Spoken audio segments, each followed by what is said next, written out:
La semana pasada introducíamos el nombre de Jehová, ¿os acordáis? Cuando recordábamos el nombre de Dios, con el cual Él se reveló a sí mismo, y nos hablaba este nombre de que era el nombre propio de Dios. Voy a ver si esto funciona. Vale, es el nombre revelado, es el nombre propio con el que Dios se define a sí mismo, es el nombre sagrado, ese nombre que hoy día ya, pues tal y como se reveló en origen, nadie lo conoce, se dejó de pronunciar y ya nadie lo conoce. Y para poder pronunciarlo, pues ahora recordáis que hablábamos de que se le introdujeron las vocales del título Adonai, Señor, y es desde ahí desde donde tenemos el nombre de Jehová, ¿vale? Eso lo veis con las solamente consonantes. Esto es en hebreo, estas son las transliteraciones al castellano o al inglés. Y para poder pronunciarlo, puesto que estos son todo consonantes, se le introdujeron las vocales de Adonai, ¿vale? Adaptando la A a la E, para que ahora pudiésemos pronunciarlo y llamarlo de alguna manera, aunque si recordáis también, cuando esto aparecía en la Biblia hebrea, en el texto hebreo, lo que indicaba es que el lector del texto sagrado no podía pronunciar el nombre sagrado, sino que debía leer Adonai aunque apareciera esa palabra. Y todo esto, pues, os acordáis que era por miedo a pronunciar el nombre de Dios en vano o no hacerlo de la manera correcta. ¿De acuerdo? Y veíamos también que este era el nombre de los pactos. Cada vez que el Señor se reveló al pueblo de Israel, cuando entró en una serie de pactos con Él, en diferentes momentos de su historia, Él se manifiesta como Jehová, acompañado de diferentes títulos, que fueron los que vimos la semana pasada. Hay más, pero vamos a ver los más importantes, o por lo menos los que más aparecen en el texto bíblico y son más relevantes para nosotros. El primero que vimos, ¿acordáis? Era Jehová Jireh, Jehová provee. Y esto no estaba hablando de la cuenta bancaria, está hablando de que el Señor provee salvación. El Señor provee del Cordero que expiaría el pecado de la humanidad para que nosotros no vayamos al altar del sacrificio, sino que vaya Dios mismo en la forma de un Cordero inmolado. Vemos también otro muy hermoso, Jehová Rofeca, que es el Señor tu sanador. Y esto nos traslada al momento en el que el pueblo de Israel se encontraba en el desierto y las serpientes los picaban y morían. Entonces Dios le mandó a Moisés que levantara un asta en medio del campamento y que todo aquel que mirara a una serpiente de bronce que estaba enroscada en el asta, ese sería salvo. Y esto nos proyecta directamente a Jesús, Jesús mismo. Y si el Hijo del Hombre fuere levantado, o cuando fuere levantado, a todo el mundo atraeré hacia mí. Él estaba profetizando acerca de su muerte en la cruz, pero por esa muerte dice que todos serían atraídos a Él para hallar salvación, y todo aquel que mirare al crucificado será salvo. Amén. Jehová Nisi, Jehová nuestra bandera. Él es el que está en medio de nosotros, en medio de nuestra vida, en medio de su pueblo, como un estandarte. El estandarte provee dirección, el estandarte provee todo lo necesario para que en medio de la batalla, en medio de la lucha diaria, en medio de las batallas que libramos como creyentes, sepamos que el Señor está en medio del campamento, que Él está en medio de nosotros y que nada ni nadie nos podrá derrotar, si permanecemos junto a Él. ¿Y qué necesitamos aún en medio de las batallas? Paz. Jehová Shalom. ¿Os acordáis que el Señor se revela por primera vez con este nombre a Gedeón? Y se revela llamándolo a la guerra. ¿Qué le está diciendo? Dice Gedeón, no temas, porque aun en medio de la batalla yo soy tu paz. En medio de la lucha yo soy tu paz. Ahora, recordad que esto no era una paz como la tú y yo la entendemos, ausencia de conflicto, no. La shalom que Dios nos ofrece es esa paz que vivimos aún en medio de los conflictos, porque tiene más que ver, si recordáis, con hacer algo completamente entero o íntegro. La shalom de la que Dios nos habla en su palabra es tiene la connotación de llegar a algo que está roto o que está incompleto y repararlo, restaurarlo y hacerlo íntegro, hacerlo completo. Cuando alguien te dice shalom en hebreo, está diciendo: deseo que de parte de Dios te vaya bien en tu alma, en tu espíritu, en tu mente, en tu corazón, en tus emociones, en tu economía, en tu salud, en todas las cosas, que en todo estés y seas íntegro, estés completo. Esa es la shalom, esa es la paz que Jehová nos ofrece a cada uno de nosotros. Amén. Y esa es la que le ofreció a Gedeón. Claro, Gedeón se asustó porque se dio cuenta de que había visto al Señor cara a cara. Y él conocía la palabra, que nadie vería a Dios y viviría.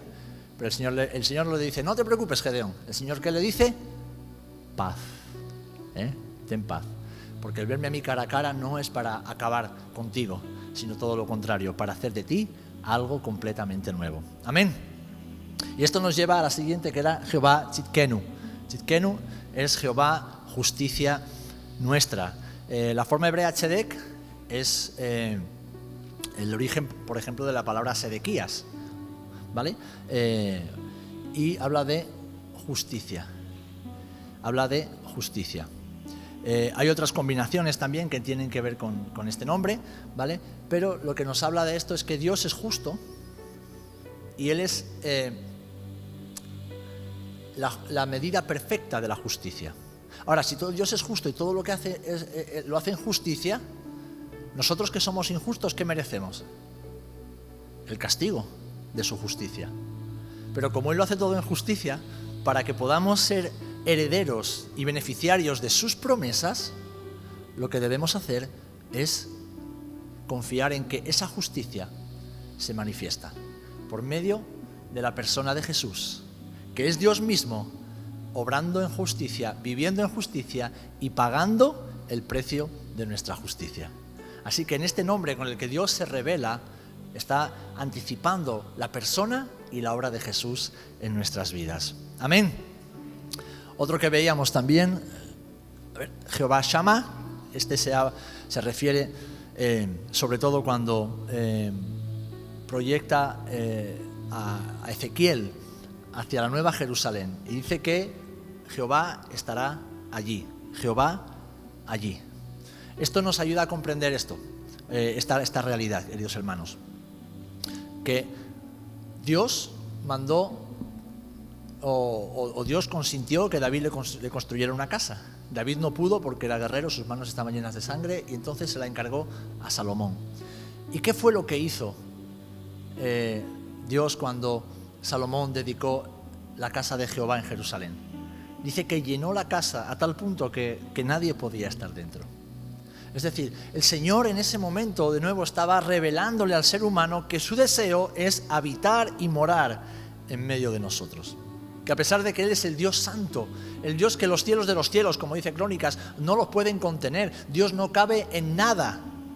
Aún así, Él moraba con su presencia entre los querubines en el arca del pacto y vino a morar en medio de ese arca, llenando la casa en Jerusalén, ciudad que Él escogió como lugar de su morada para siempre. El Señor está revelando que Él está allí donde su nombre es invocado, donde su nombre es buscado y reconocido. Amén. Sabemos que la presencia de Jehová abandonó el templo de Salomón, ese templo fue destruido, ya no existe nunca más, pero ahora sabemos que la presencia del Dios vivo mora en casas no hechas de piedra, sino de carne y hueso, que son nuestras vidas. Gloria al Señor. Esta revelación de Dios anticipa lo que Dios haría por medio del Espíritu Santo, viniendo a morar en cada uno de nosotros. El siguiente es uno con el que terminábamos el otro día y que tanto nos gusta, Jehová Rohi, el Señor, mi pastor. Y esta revelación de sí mismo el Señor se la dio a un pastor de ovejas, se la dio a David, alguien que entendía perfectamente lo que significaba pastorear, pero él mismo reconoció que él era oveja de su Señor, él era oveja del rebaño del Señor. Y qué bueno que cuando el Señor es nuestro pastor, cuando Jehová es nuestro pastor, tenemos alimento, tenemos agua, tenemos protección, tenemos restauración, seguridad, dirección, consuelo, esperanza, adiestramiento, sanidad y tenemos victoria. Porque, ¿sabéis? las ovejas no tienen nada con lo que defenderse. No tienen cuernos, no tienen garras, no tienen colmillos. Por eso las ovejas siempre necesitan al pastor. Amén. Y qué curioso que el Señor nos compara con ovejas, no nos compara con leones, ni siquiera con cabras. Las cabras son las que no van al cielo. Pero el Señor da esta ilustración tan gráfica. Mi rebaño es un rebaño de ovejas, no es de vacas. Las vacas tienen cuernos para defenderse, son grandes, pero las ovejas... Y además las ovejas tienen un deporte que es deporte nacional en el mundo de las ovejas. ¿Sabéis cuál es el deporte nacional de las ovejas? Perderse. Las ovejas se pierden. Dice el refrán, ¿no? Como la oveja boba, donde va una, van todas. Las ovejas tienen por costumbre el perderse, por eso necesitan al pastor. Y necesitan estar en el rebaño porque solas son presa fácil. Y el Señor nos recuerda la importancia de permanecer siempre en su rebaño, porque allá el pastor estará siempre cerca de ellas. Y aun cuando a veces nos perdemos, que es lo que también se nos da, el Señor con su vara y su cayado nos atrae hacia Él. Y si venimos con la patita rota, ¿qué hace? Pues nos coloca sobre sus hombros, nos introduce de nuevo en el rebaño y allá el Señor nos restaura. Amén. Gloria al Señor. Pues aquí nos quedamos el otro día, así que vamos a seguir con los últimos nombres de esta serie y vamos a ver uno que a mí personalmente me encanta. Jehová Tsebaot, Jehová de los ejércitos. Dice Isaías 6, capítulo 6, versículo 3, y el uno al otro daba voces diciendo, Santo, Santo, Santo, Jehová de los ejércitos, toda la tierra está llena de su gloria. Esto lo encontramos en el capítulo donde Isaías, el profeta, es llamado por Dios al ministerio. Dice que ve el trono de Dios, ve la gloria del Señor, ve los serafines volando alrededor de la gloria de Dios y cómo estos se hablaban unos a otros y decían, Santo, Santo, Santo es el Señor, Jehová de los ejércitos. Toda la tierra está llena de su gloria. Esta combinación del nombre de Jehová aparece 248 veces en todo el Antiguo Testamento y de ellas 62 aparecen en Isaías, 77 en Jeremías y 53 en el profeta Zacarías. El resto aparece en los otros libros del Antiguo Testamento.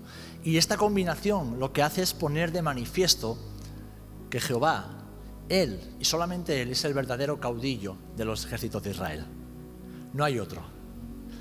Israel tuvo generales, tuvo capitanes, tuvo reyes, pero el verdadero caudillo, el verdadero general, el verdadero capitán fue siempre y lo será el Señor de los ejércitos. Además, Él es el capitán general de los ángeles en el cielo. No hay nadie por encima de Él, no hay nadie por encima de las huestes celestiales, sino solo Dios. Y también, como dice la palabra, Él es el caudillo, el que gobierna sobre los ejércitos de las estrellas y del firmamento. Dice 1 Samuel capítulo 17 versículo 45. Entonces dijo David al filisteo, tú vienes a mí con espada y lanza y jabalina, mas yo vengo a ti en el nombre de ¿quién? De Jehová de los ejércitos, el Dios de los escuadrones de Israel, a quien tú has provocado. Él es el amo, Señor y gobernador de todo el universo. Amén. Él es el amo, Señor y dueño de todo el universo. Y Él gobierna sobre sus escogidos. Él pelea las batallas de sus escogidos. Él es el que, como dice Jeremías 31, da el sol para la luz del día, las leyes de la luna y de las estrellas para la luz de la noche, que parte el mar y braman sus ondas. Jehová de los ejércitos es su nombre. No sucede absolutamente nada que Dios no permita. No sucede absolutamente nada. Y estamos hablando de la creación. Y cuando hablamos de la creación, no pensemos solamente en el planeta Tierra. Nosotros somos una motita de polvo dentro de ese universo infinito que Dios ha creado. No pasa absolutamente nada en la creación que Dios no permita. ¿Cuánto más en tu vida y en la mía? Todo lo que acontece en nuestra vida, sea bueno o no tan bueno, porque los que confiamos en el Señor, creo que las cosas no es que sean malas, simplemente son provechosas. otra forma de verlas, las adversidades. En lugar de verlas como algo malo, como algo provechoso de lo cual podemos aprender y crecer. Pero todo está sujeto al escrutinio y al permiso de Dios. Él lo permite. Y si Él no lo consiente, nada acontece. Además, esta combinación del nombre de Dios también exalta su realeza. Porque si estudiamos un poquito cómo funcionaba, cómo era la cultura en Oriente Próximo antiguo, los reyes, y esto lo vemos también a día de hoy en nuestra sociedad, o sea, el rey de España, además de ser rey, de ser el jefe del Estado, ¿qué es? Él es la cabeza del ejército español. Él es el que está por encima de todo, del ejército de tierra, del ejército de mar, de la armada y del ejército del aire. Pues en el antiguo Oriente Próximo era igual. El rey era el general, el que estaba por encima de todos los ejércitos de las naciones. Por lo tanto, cuando hablamos de Jehová de los ejércitos, hablamos de ese rey que está por encima de todos. Dice el Salmo, y fijaros qué bonito es esto, vamos a hacer una transición desde este punto hacia Jesús. Dice el Salmo 24, del 9 al 10, alzad, oh puertas, vuestras cabezas, y alzaos vosotras, puertas eternas, y entrará el Rey de Gloria. ¿Quién es este Rey de Gloria? Jehová de los ejércitos, Él es el Rey de Gloria. Y dice el Salmo, Selah. Selah significa silencio. Él es el Rey de Gloria y todos debemos callar ante Él. Como decía antes, Dios anhela habitar entre los hombres y manifestar su gloria en medio de su creación. Por lo que esta revelación de Dios, de Jehová de los ejércitos, por medio de su nombre, apunta directamente a Jesús. Dios hecho hombre. Y fijaros lo que dice el apóstol Juan en su evangelio, en el primer capítulo. Dice, y vimos su gloria, gloria como del unigénito del Padre, lleno de gracia y de verdad. Alzad, oh puertas, vuestras cabezas, y entrará el Rey de Gloria. ¿Quién es este Rey de Gloria? Jehová de los ejércitos. Es el mismo Rey de Gloria que fue revelado en Apocalipsis, en el capítulo 19, y que volverá seguido de sus ejércitos celestiales para establecer su reino sobre la tierra. Dice Apocalipsis 19, del 11 al 16. Entonces vi el cielo abierto, y he aquí un caballo blanco, y el que lo montaba se llamaba Fiel y Verdadero, y con justicia juzga y pelea. Sus ojos eran como llama de fuego, y había en su cabeza muchas diademas. Y tenía un nombre escrito que ninguno conocía, sino él mismo.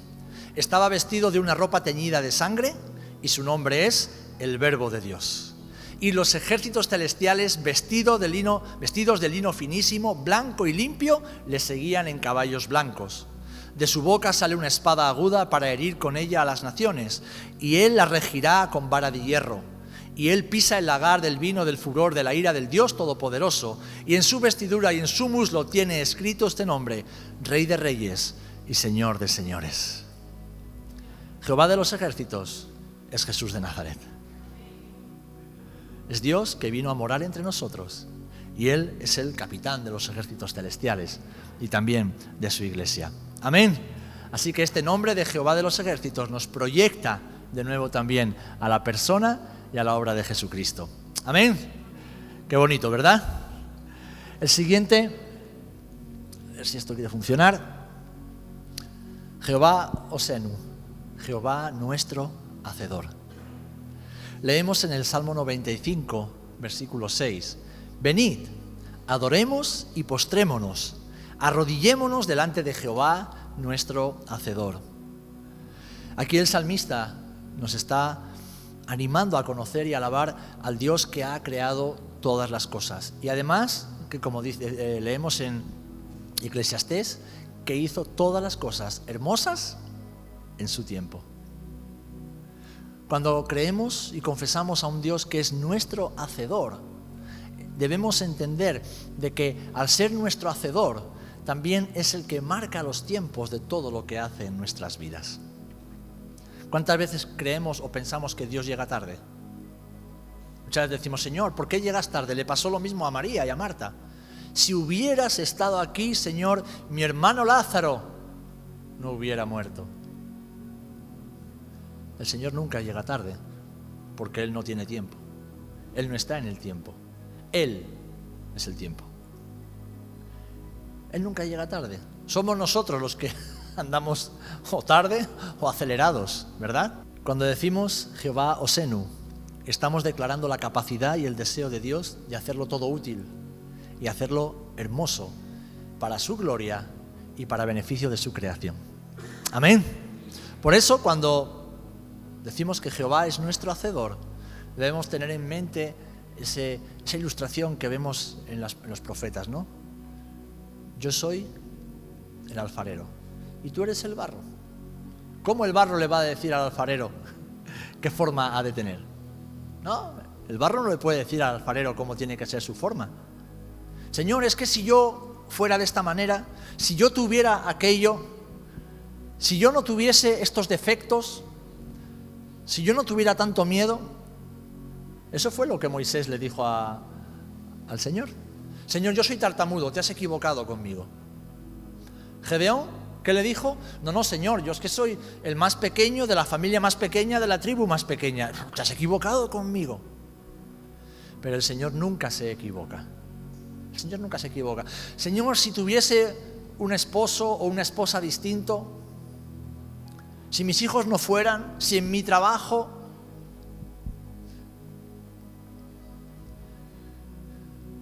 Recordad que Dios es nuestro hacedor y Él tiene la capacidad de escribir en renglones torcidos. Y puede ser que a veces cometamos errores y que paguemos las consecuencias de esos errores. Pero Él sigue siendo nuestro hacedor.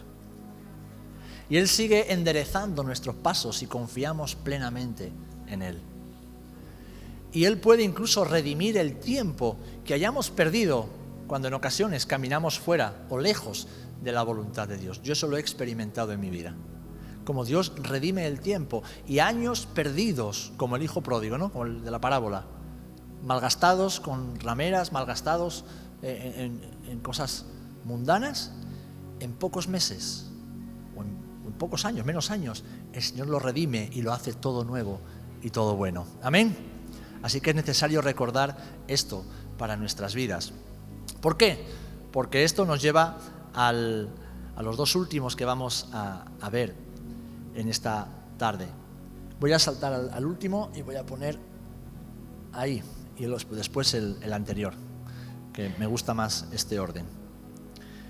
Jehová Mekadesh, Jehová que santifica. ¿Qué entendemos por santidad?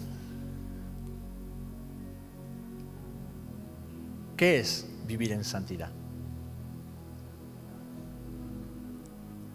En Éxodo, Andrea ha dicho algo, van por ahí los tiros.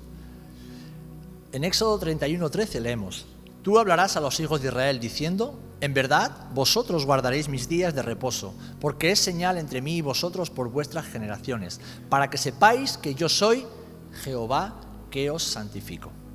El verbo Kadash aparece 173 veces en el Antiguo Testamento y el nombre Kodesh lo hace 471 veces en el Antiguo Testamento, ¿vale? Y ambos conceptos se refieren a la santidad, ¿vale? A la santidad. Así que Dios es santo y Dios es el que santifica. Él es santo y por lo tanto todo lo que Él toca lo santifica. Él es santo y Él no puede cohabitar con el pecado. Él no puede tocar el pecado. Él no puede tener comunión ni intimidad con el pecado. Entonces, ¿cómo resuelve eso el Señor? Lo vimos el otro día. El que no hizo pecado, el que no cometió pecado, por nosotros lo hizo pecado, para que ahora fuésemos justicia de Dios en Él.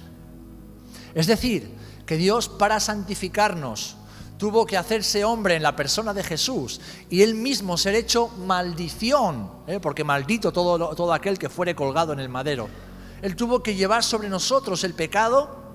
¿Para qué? Para que ahora, por medio de esa sangre que fue derramada en expiación por nuestro pecado, nosotros seamos santificados. Y ahora sí, el Espíritu Santo de Dios pueda morar en una morada, en una casa santa. Sé que suena un poco trabalenguas, pero tiene mucho sentido, ¿verdad? Es fácil de comprender. Él es el que nos santifica. Él es el que santifica a su pueblo. Le dijo el Señor a Israel en Levítico 20, 7 y 8. Santificaos pues y sed santos, porque yo Jehová soy vuestro Dios, y guardad mis estatutos y ponedlos por obra, yo Jehová que os santifico. ¿Os acordáis cuando Pedro le dice a Jesús, después de que Pedro no quiso que Jesús lo lavara, que no quiso que le tocase los pies? No, Señor, ¿cómo tú me vas a lavar los pies? Entonces, ¿qué le dice Jesús? Bueno, pues si no te lavo los pies, tú conmigo no tienes nada que hacer. Bueno, no, Señor, pues entonces lávame entero. Pedro iba de un extremo a otro, era un poco extremista. Y entonces Jesús, ¿qué le dice? No os hace falta, Pedro, porque ya vosotros habéis sido santificados por mi palabra. La palabra de Dios es lo que nos santifica. La palabra de Dios, morando en abundancia en nuestros corazones, es la que santifica nuestras vidas. Ahora, ¿nosotros qué hacemos? Caminamos guardando sus mandamientos en esa palabra que ya nos ha santificado. ¿Por qué? Porque nuestra parte, una vez que hemos sido santificados, es la de vivir conforme a lo que somos. No nos santificamos para ser santos, no. Caminamos como santos porque es lo que Dios ha hecho en nosotros. ¿Amén? Alguno no dice amén porque dice, es que eso es muy difícil. No, no es difícil. No es difícil. Es entender qué somos, quiénes somos en Él, qué es lo que el Señor ha hecho. Y luego, evidentemente, decir, Señor, yo no puedo, yo no sé, pero tú, por tu palabra, me enseñas. Para eso tenemos al Espíritu Santo. La cuestión es lo que antes oraba también Mari. Perdona, Mari, te voy a tomar como referencia. Yo es que cuando estamos orando yo soy de los que escucho cada oración, porque Dios me bendice a través de las oraciones. Y decía, Señor, te entrego mi vida, quiero que seas el único Rey y que tú me enseñes, y que me digas qué hacer. Ahí está el secreto, ahí está la clave. De que decidamos vivir como lo que somos.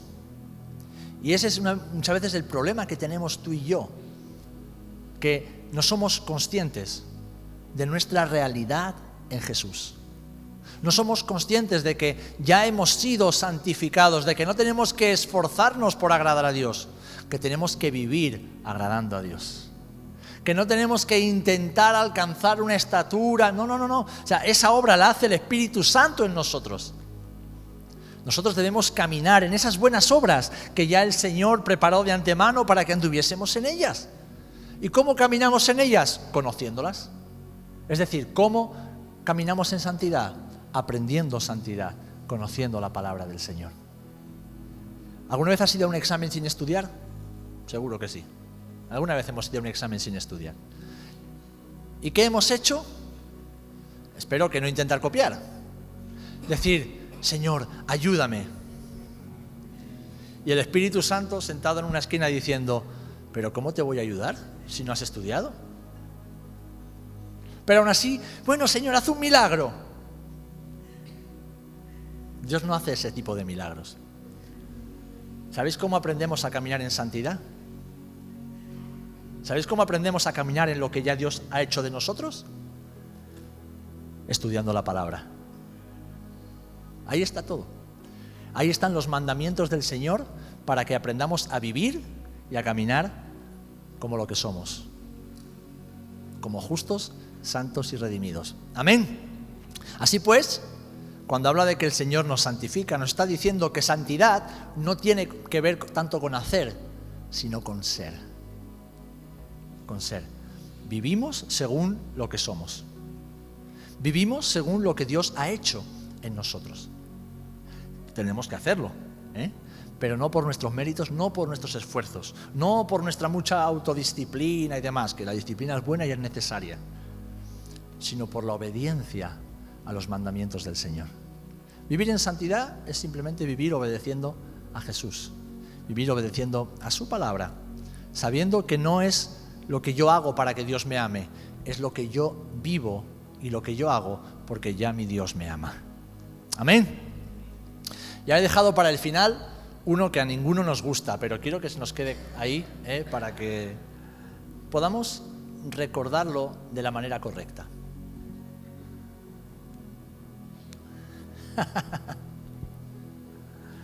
Chan, chan, chan, chan, chan, chan, chan.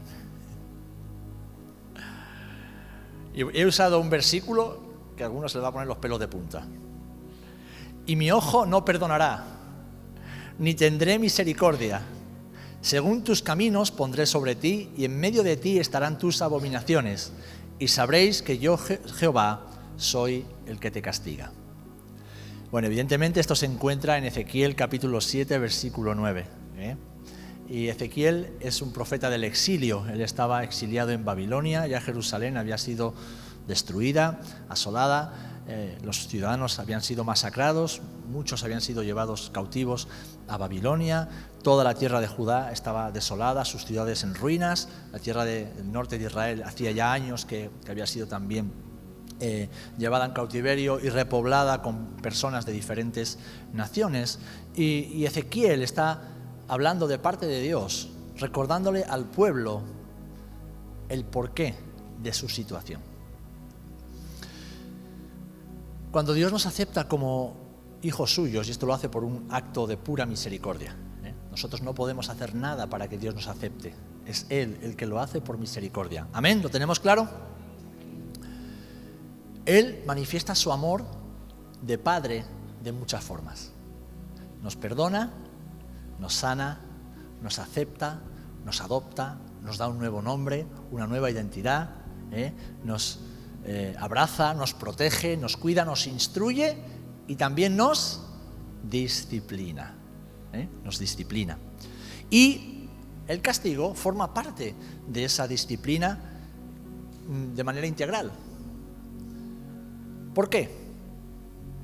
Porque Dios al que ama, disciplina. Ahora bien, la disciplina no es siempre castigo.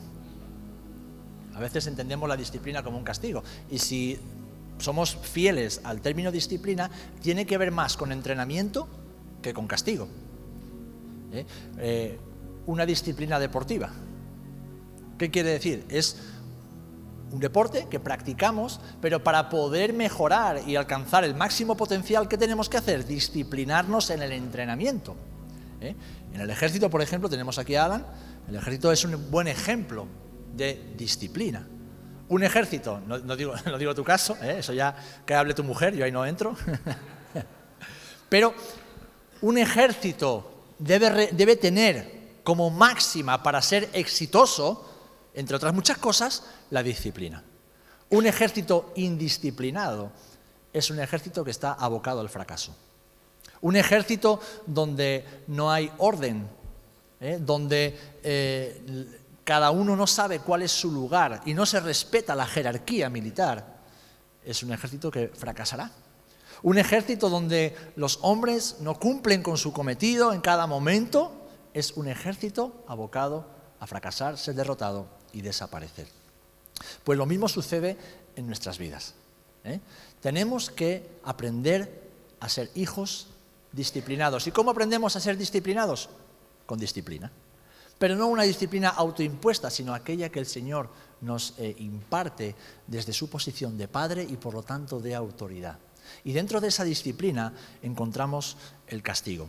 Y la historia de la nación de Israel, que es tan ilustrativa para nosotros, es un buen ejemplo de cómo Dios trata con aquellos a los que ama. ¿Habéis leído alguna vez el capítulo 28 de Deuteronomio? Bueno, es un capítulo que desde el 25 habla de todas las bendiciones que Dios tiene para Israel si cumplen con sus mandamientos. Pero en el 28 el Señor, a través de Moisés, les advierte, les amonesta acerca de todas las consecuencias en forma de castigo que sufrirán los hijos de Israel si desobedecen al Señor y abandonan sus caminos. Consecuencias que a lo largo de la historia hemos visto que se han cumplido en la nación de Israel. Es más, hasta el día de hoy vemos parte de esas consecuencias. Ahora, ¿significa esto que Dios es malo? ¿Dios es malo? ¿Dios es injusto? ¿El Señor es cruel? No, ¿verdad? Va en contra de su naturaleza. Cuando decimos que Dios es bueno, no estamos diciendo que Dios hace las cosas bien. Estamos diciendo que Él es bueno y que todo lo que emana de su persona es bueno. Amén. Cuando decimos que Dios es amor, no estamos diciendo que Dios ama solamente. Estamos diciendo que Él en su esencia, en su naturaleza, es amor y por lo tanto todo lo que emana de Dios es amor. Lo que pasa es que es un amor mucho más profundo, mucho más alto, mucho más real. Es la realidad, es el amor de lo que nosotros comprendemos por amor. Hebreos 12, versículos del 5 al 13, dice así: ¿Y habéis ya olvidado la exhortación que como hijos a hijos se os dirige diciendo: Hijo mío, no menosprecies la disciplina del Señor, ni desmayes cuando eres reprendido por Él, porque el Señor al que ama, disciplina y azota a todo aquel que recibe por hijo? Si soportáis la disciplina, fijaros que no está diciendo castigo, está diciendo si soportáis la disciplina, Dios os trata como a hijos, porque ¿qué hijo es aquel a quien el Padre no disciplina? Pero si se os deja sin disciplina, de la cual todos han sido participantes, entonces sois bastardos y no hijos. Un bastardo es un hijo ilegítimo, es decir, es un hijo no reconocido. Dios, a quien nos disciplina, es porque no tiene nada que hacer con él. Es porque no lo reconoce como su hijo. Por eso el rey David muchas veces, él oraba y lo reflejaba en sus salmos, ¿no? Y decía: no te alteres ni te afanes cuando veas al injusto o al impío prosperar. Porque a veces decimos: Señor, no es justo, yo soy tu hijo, yo me esfuerzo por agradarte y tengo problemas. Y tengo dificultades económicas, y hay enfermedad, y hay tanta gente que vive en pecado, que te dan la espalda, que niegan tu existencia, y tienen dinero, las cosas les van bien, no tienen tantos problemas. ¿Alguna vez hemos pensado eso? Yo sí lo he pensado. Y ese mismo pensamiento está en la Biblia. Y a veces pensamos: Señor, ¿por qué no los castigas a ellos en vez de a mí? Pues la respuesta del Señor es sencilla: a ellos no los reconozco, en cambio a ti sí. Ahora, qué bueno es ser disciplinados por el Señor en esta vida para disfrutar de la eternidad con Él en gloria. Y qué triste y trágico que Dios no tenga nada que ver con nosotros en esta vida, disfrutemos de los placeres de esta existencia y seamos castigados eternamente en el infierno. Entonces, es bueno recordar que Dios se revela a través de sus nombres, de manera que podamos conocerle y conocer su naturaleza y su esencia y trato hacia nosotros. Dice el versículo 9, sigue: por otra parte, tuvimos a nuestros padres terrenales que nos disciplinaban y los venerábamos. ¿Por qué no obedeceremos mucho más al Padre de los Espíritus y viviremos? Y aquellos, ciertamente por pocos días, nos disciplinaban como a ellos les parecía, pero para lo que nos es provechoso, para que participemos de su santidad. Es decir, la disciplina va acompañada siempre del concepto de caminar en santidad, de caminar en lo que somos. Es verdad que ninguna disciplina al presente parece ser causa de gozo, sino de tristeza. ¿A qué hijo le gusta que su padre le castigue? ¿Cuántas veces cuando castigamos a nuestros hijos nos dicen, cuando son chicos, pues ya no te quiero? Lo hemos escuchado alguna vez, ¿verdad? Lo habremos dicho también nosotros de niños. Pero después da fruto apacible de justicia a los que en ella han sido ejercitados. Amén. Hermanos, Dios escogió a Israel como un pueblo amado y especial para manifestar su gloria entre las naciones. Y esa condición de pueblo amado, escogido y especial exigía de ellos un comportamiento acorde a su llamamiento. ¿Quieres ser especial para Dios? Pues debes comportarte como tal. ¿Quieres que Dios te vea como alguien especial, como lo que realmente eres? Pues debemos caminar como somos. Debemos caminar conforme a ese llamamiento. Ahora pues, si diereis oído a mi voz y guardaréis mi pacto, vosotros seréis mi especial tesoro sobre todos los pueblos, porque mía es toda la tierra, dice el Señor. Y vosotros me seréis un reino de sacerdotes y gente santa. Estas son las palabras que les dirás a los hijos de Israel. Cuando el Señor llevó a Israel al Sinaí, Moisés subió al monte y esto fue lo primero que le dijo: sois mi especial tesoro, sois mi pueblo, sois una nación de gente santa, de sacerdotes escogidos. debéis guardar mis mandamientos. Las consecuencias de la desobediencia eran y son el castigo por no vivir de acuerdo a esa condición y ese llamamiento especiales, que lo único que hacen es deshonrar al Dios que escoge y que santifica. De hecho, en Proverbios vuelve a repetir lo mismo, porque Jehová al que ama, castiga, como el padre al hijo a quien quiere. Es verdad que el trato del Señor con nosotros hoy día es muy distinto. Sabemos que gracias a Jesús el trato que Dios tiene con Israel es mucho más severo de lo que tiene con nosotros. ¿Por qué? Porque el precio de nuestro castigo ya lo pagó Jesús. Pero aún así los principios de Dios son eternos, hermanos. Él no ha cambiado de sus principios tampoco. Así que el castigo, en forma de disciplina, sigue siendo parte del trato del Señor para con nosotros. Y no debemos rehuirlo, sino abrazarlo como parte de nuestra madurez, de nuestro crecimiento, porque tiene que ver más con lo que somos que con lo que hacemos. Tiene que ver con esa condición de hijos amados, reyes y sacerdotes, nación santa, pueblo adquirido por Dios. ¿Para qué? Para dar a conocer las virtudes de aquel que nos llamó de las tinieblas a su luz admirable. Tiene que ver con ese llamamiento que Dios ha puesto sobre tu vida y sobre mi vida. Y para que ese llamamiento se manifieste, el Señor tiene que hacer como el orfebre con el oro. Tiene que ir quitando las impurezas, limando las imperfecciones, la disciplina y el castigo, para que al final brille esa pureza que Dios ha puesto en nosotros. Amén. Y ya concluimos esta parte recordando esto. ¿Vale? El Señor se hizo hombre y vino a nosotros. Jehová se manifestó durante miles de años por medio de sus nombres, por medio de teofanías, por medio de ángeles que se aparecían a los hombres y mujeres de Dios, hasta que llegó la revelación completa y perfecta en la persona de Jesucristo. ¿Y qué fue lo que Jesús reveló durante toda su vida? Algo maravilloso: yo soy. Yo soy. Cuando le preguntaban, pero tú eres el profeta, dice, yo soy. Yo soy el buen pastor. Yo soy la puerta de las ovejas. Yo soy el pan del cielo, yo soy el pan de vida, yo soy la resurrección y la vida, yo soy el camino, la verdad y la vida. Yo soy. ¿Qué es lo que está diciendo el Señor? Yahweh, Jehová. ¿Os acordáis cuando fueron a buscarlo al huerto de Getsemaní? ¿A quién buscáis? A Jesús Nazareno. Y entonces el maestro les dice, yo soy. Y dice que cayeron todos espatarrados ahí, patas arriba. ¿Por qué? Porque en ese momento escucharon el nombre del Dios Santo por medio de la boca del Dios Santo y no pudieron permanecer en pie delante de su presencia.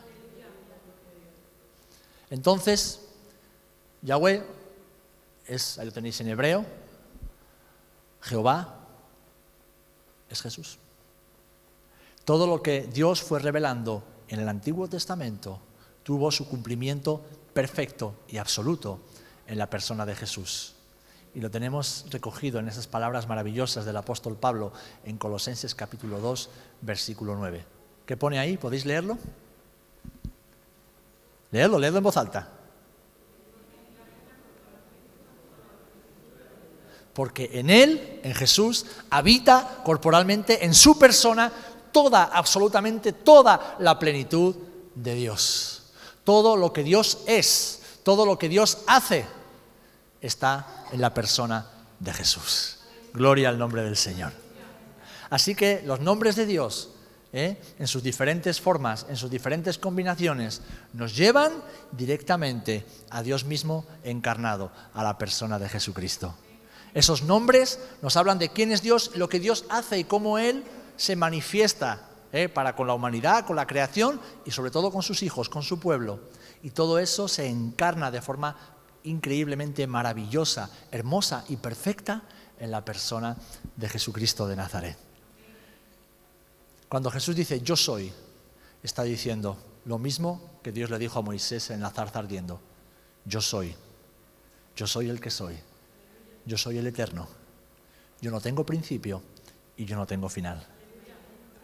Amén. Gloria al nombre del Señor.